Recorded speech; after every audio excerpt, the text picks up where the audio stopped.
L'Évangile de Jésus-Christ selon saint Luc. C'est marrant, c'est l'église où je dormais devant quand j'étais à la rue. Bref. En ce temps-là, Jésus disait aux foules, personne, après avoir allumé une lampe, ne la couvre d'un vase ou ne la met sous le lit. On la met sur le lampadaire pour que ceux qui entrent voient la lumière. Rien n'est caché qui ne doit paraître au grand jour. Rien n'est secret qui ne doit être connu et venir au grand jour. Faites attention à la manière dont vous écoutez. Car à celui qui a, on donnera, et à celui qui n'a pas, mais ce qu'il croit avoir sera enlevé. Acclamons la parole du Seigneur. Pendant qu'on y est, on va faire mardi. Lecture du livre d'Esdras, mardi. En ces temps-là, le roi de Perse, Darius, écrivit aux autorités de la province située à l'ouest de l'Euphrate. Laissez le gouverneur de Juda et les anciens des Juifs travailler à cette maison de Dieu. Ils doivent la rebâtir sur son emplacement. Voici mon ordre concernant votre ligne de conduite envers les anciens des Juifs. Pour la construction de cette maison de Dieu, les dépenses de ces gens leur seront remboursées, exactement et sans interruption, sur les fonds royaux, c'est-à-dire sur l'impôt de la province. Moi, Darius, j'ai donné cet ordre, qu'il soit strictement exécuté. Les anciens des Juifs continuèrent avec succès les travaux de reconstruction.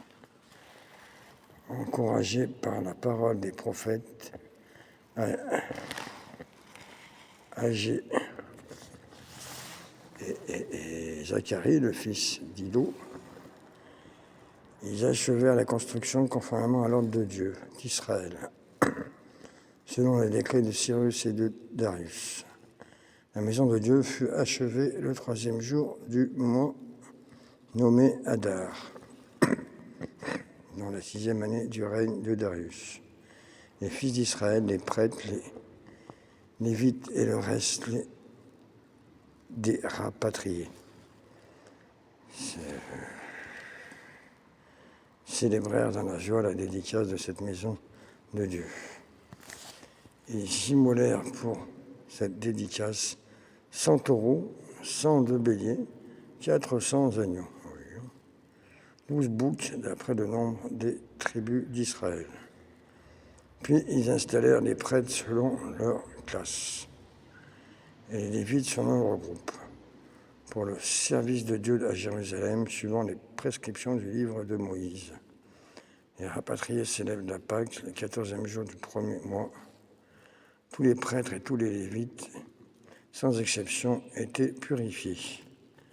Tous étaient purs. Ils immolèrent donc la Pâque pour tous les rapatriés, pour leurs frères les prêtres et pour eux-mêmes. Parole du Seigneur. Amen. Alléluia.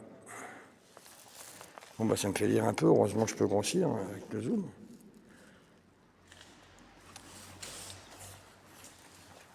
Il faut que je me fasse opérer la cataracte secondaire sur le 2e œil.